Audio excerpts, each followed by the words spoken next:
Hello and welcome back to another episode at Economics Design. Today is a new month, so we are going to dive deeper into a new topic, NFTs, non-fungible tokens. In January and February, we talked about DeFi options and how do they work, what are the different economics and mechanisms behind that. So we've concluded that, and today we're moving on to a new topic of NFTs, non-fungible tokens. We're going to discuss the economics of NFTs as well as the economic value of NFTs. Where is the economic value? Why are people buying it? What's the hype all about? And is it sustainable? That's all we're going to figure out today. Before I begin, a quick disclaimer. Nothing here is investment advice. This is purely educational. And I'm going to share a few of these different NFT projects. This is not a stamp as in these are good projects. If you want to invest in them, please do your own research. We're going to cover quite a bit of things today. What is NFT? How does NFT work? What are NFTs used for? The economic value of NFTs, NFT examples, as well as crossing NFTs with DeFi. So let's begin. What is NFT? NFT means non-fungible token. It is a token that represents something. That something could be digital, physical, or an intellectual property. It's something that's a little bit more direct, a little bit more obvious. So it could be things like art, or music, or a car or a house, or the intellectual property of the ownership rights to an art. So it is a token that actually represents something more direct, something more obvious. Compared to other kind of tokens that we see out there, they usually represent an ecosystem, represent the economic value that the ecosystem or platform creates, which is a whole new different business model. And so NFT is a little bit more easy. It's easier to understand in the way where it is just a representation of something else. We turn that representation into a token, and we just discuss the token instead. That's what all the token is. Some properties that's quite different. It is firstly unique. It's usually limited in supply, and it is irreplaceable. So by unique, I mean it is representing something, right? It is representing art. A Van Gogh art can be represented as a digital art or as an NFT, a non-fungible token, and that token represents the Van Gogh art, the Starry Starry Night, for example.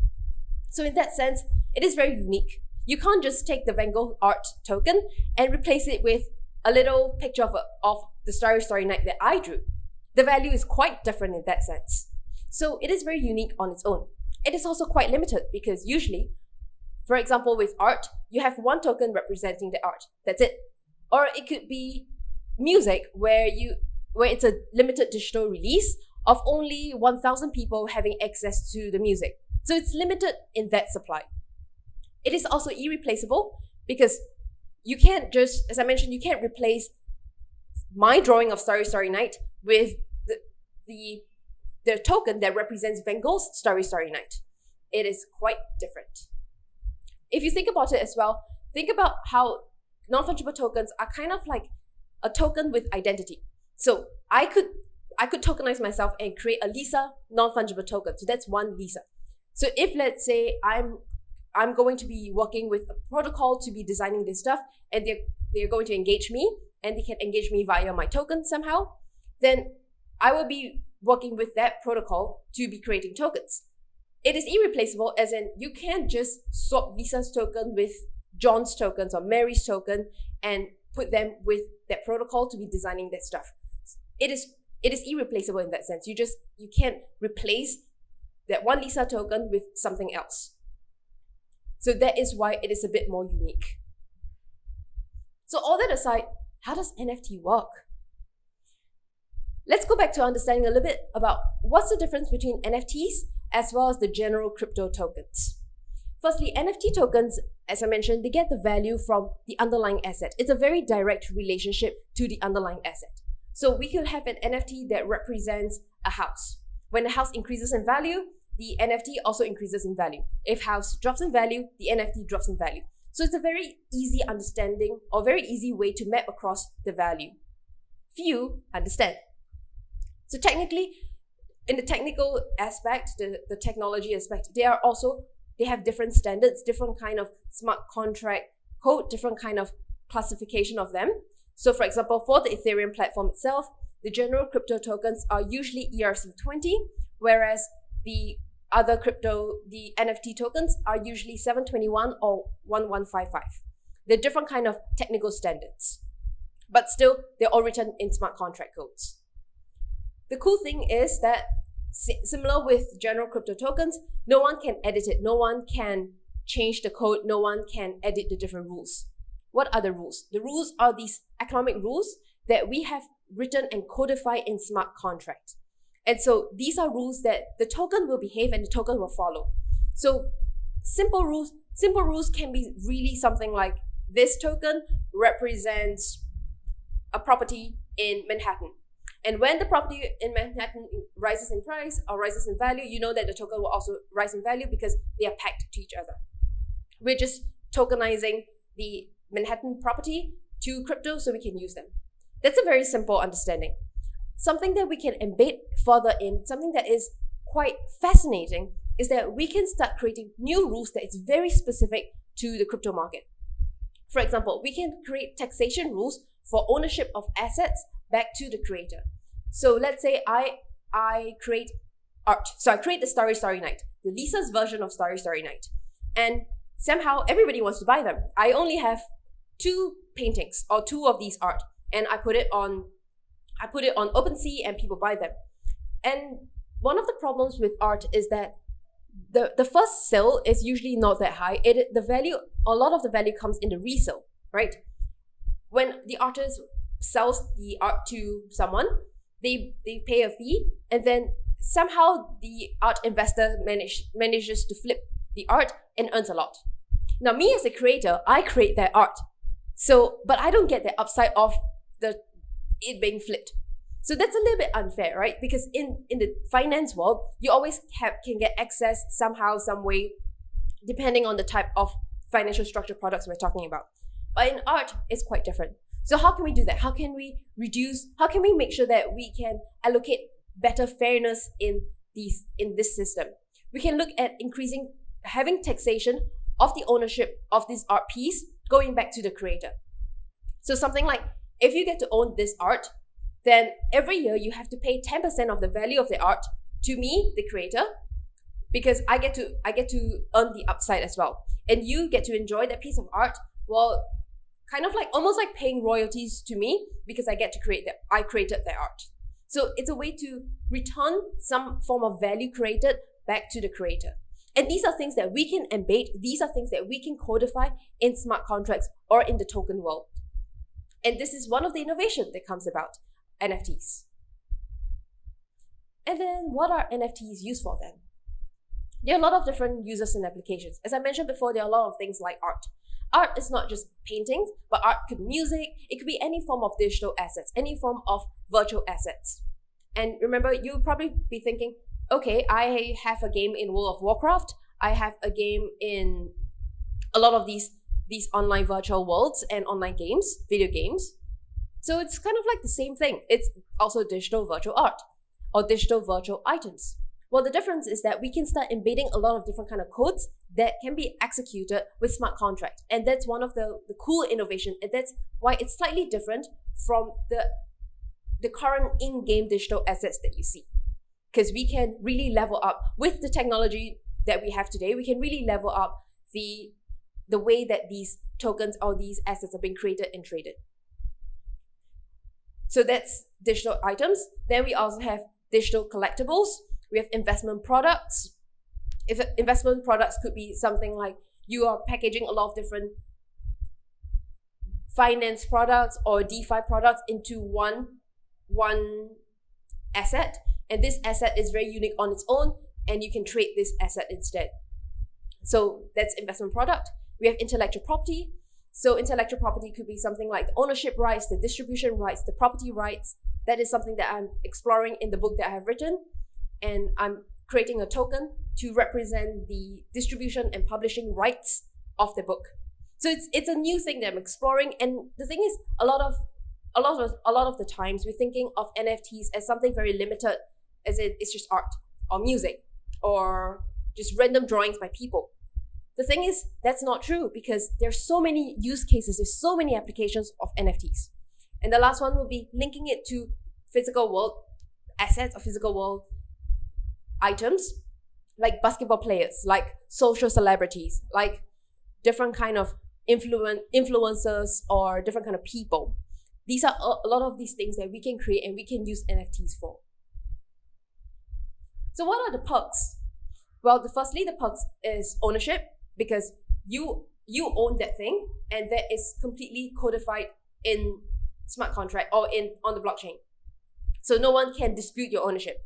We can also look at identity, because it's not just identity of the asset, but also giving yourself identity to peg yourself to the NFT or to the asset itself. Or it could be linking the digital asset to something that exists in the physical world.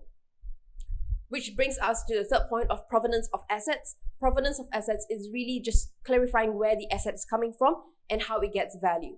So there's a Twitter thread with Professor Anthony Lee Zhang, and we're talking about how we can turn NFTs into some form of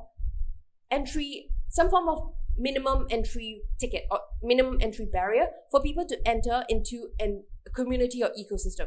So holding this NFT, which represents the provenance of assets, can really introduce you to a whole new community.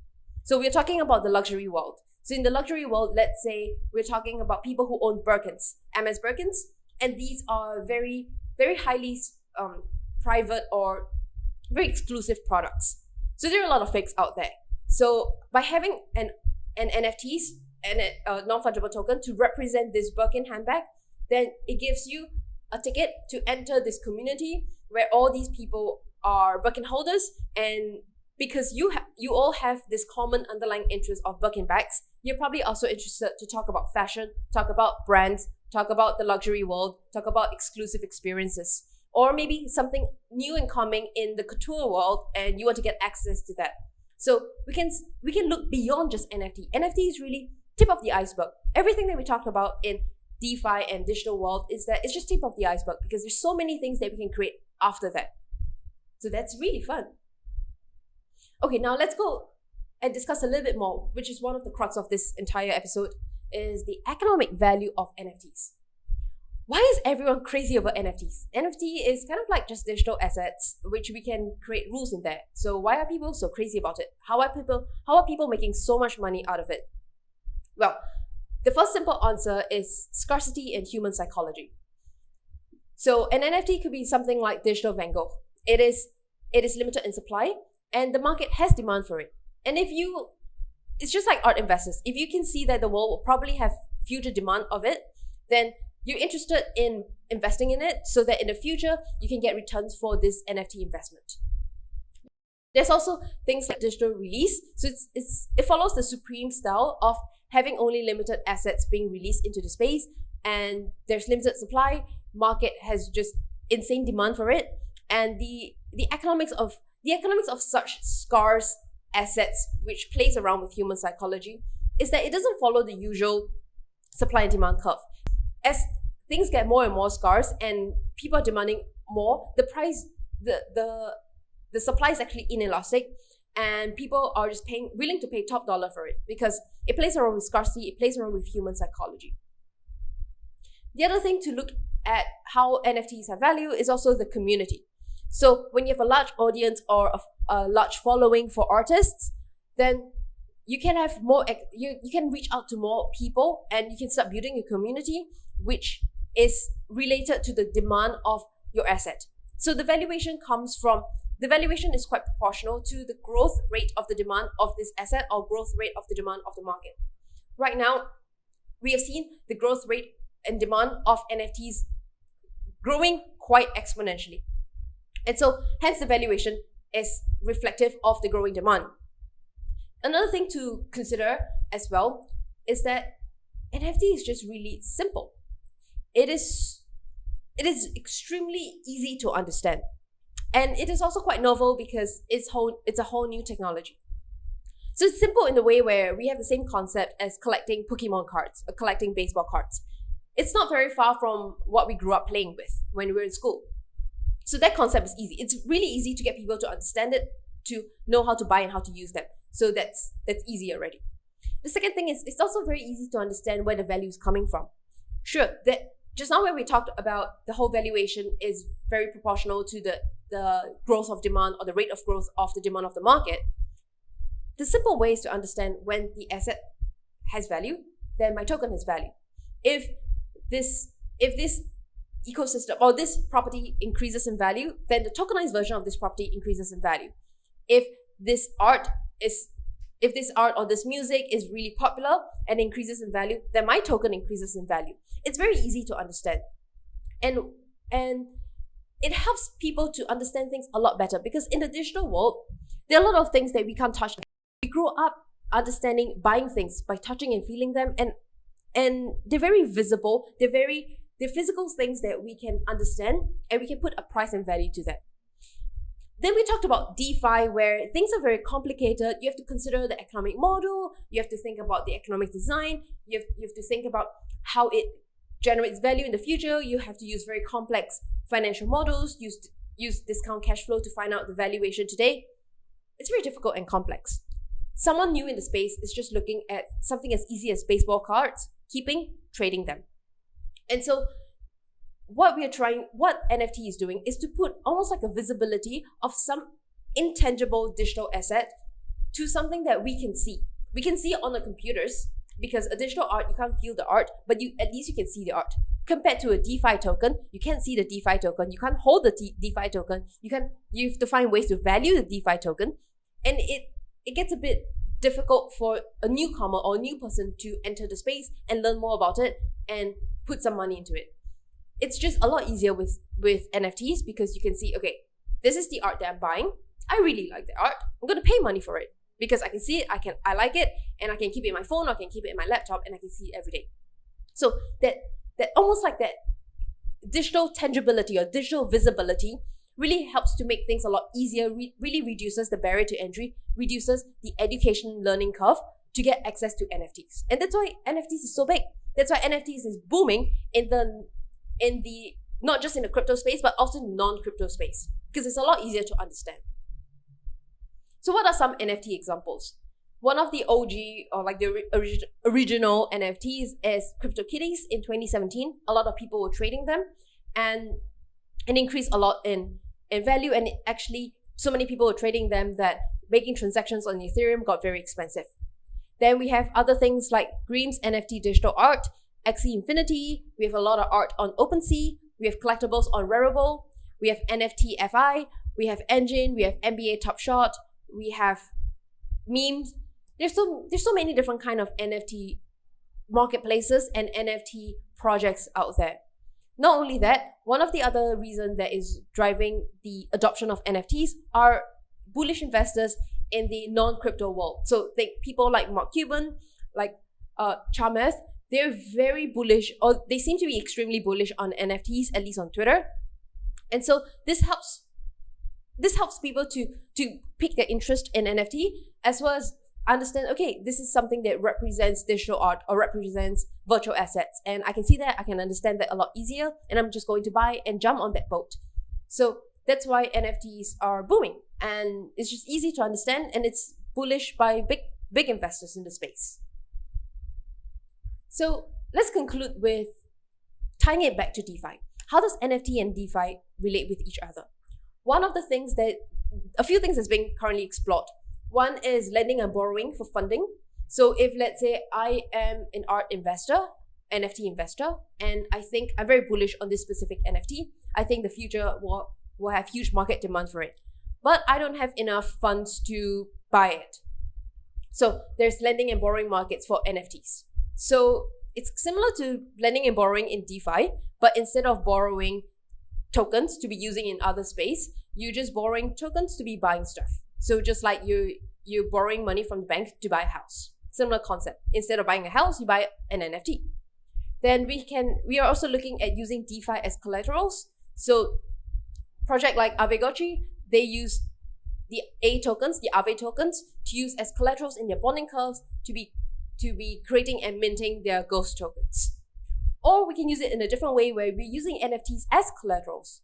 Remember how we mentioned that NFTs can be representing physical assets like houses, or it could be digital art, and these things have value. So how can we exploit the value of how can we capture and enjoy more value of the NFT? We can use the NFT as collaterals in different kind of DeFi platforms. So if let's say this NFT is worth 100 ETH, then I can use it as collaterals and maybe borrow 75 ETH out of it, for example. Then we also have a lot of bonding curves in NFTs. Bonding curve is not exactly something that's DeFi related. It's just a way to represent the relationship between different kind of variables in your ecosystem. So we can bring NFT into the conversation as well. I have two conversations with interviews of NFTs, and I'll link it up above, where we talked with Simon, which is the creator of bonding curves and very, very big on NFTs. We talked about how we can exploit more of NFTs, we can explore different kind of ways, and what kind of research can we look at in terms of bonding curves that ties in with NFTs. We also talked with Alex, with the Alex token, talking about how social tokens, bonding curves, NFTs all come together. And lastly, we looked at structured DeFi products. We talked about a few of them when we were talking about DeFi options, because NFT products or DeFi products we can turn them into NFTs, where we combine different kind of DeFi protocols together, combine them into an NFT, so almost like an ETF, and we can trade them. We can turn them into non-fungible tokens as well, because they are very unique on its own, and you can be trading them. And if you think a bit bigger, what can we possibly look at in the future? We can look at NFT-based mortgage loans. So similar to lending and borrowing, but instead of lending and borrowing, we can use NFTs to, let's say we mortgage your NFTs to be getting a loan for your house, or other way around. So there are a lot of ways to explore as value of NFT booms. Then we can talk about NFT staking, which is something that I'm exploring with a few of the projects that I'm working with, looking at how can we exploit NFT, or how can we explore the way to use NFTs with a lot of these DeFi mechanisms that we're very familiar with. And lastly, something that I've been exploring in the book that I've written is the intellectual property as NFT. So what I'm doing is to tokenize publishing and distribution rights of the book that I've written into an NFT. And so this NFT gets its value from the book's distribution rights. And then it's also a way to account for the amount of books sold and distributed. And then it becomes an accounting way to be allocating different kind of returns to the NFT holders. So these are just different ways where NFT can be so much bigger than just art and music and whatever that we're talking about today. Whatever that we're experimenting now, whatever that we're talking about now is really just the tip of the iceberg. The future is really extremely exciting, and we're here to build that future. So that's it for today. I hope this gives you a better understanding of what NFT is, where the economic value comes from, and for the next couple of weeks in this month, we're just going to focus on different kind of NFT projects. I mentioned about my book a few times. It is the Economics and Math of Token Engineering in DeFi. It's available on Amazon, and if you don't want to do Amazon, you can go to book.economicsdesign.com, where I can send the book to you via mail as well. So this is the URL to go to, and this is the QR code. Just scan them and you can get access to the book. Till then, I'll see you in the next episode. Bye!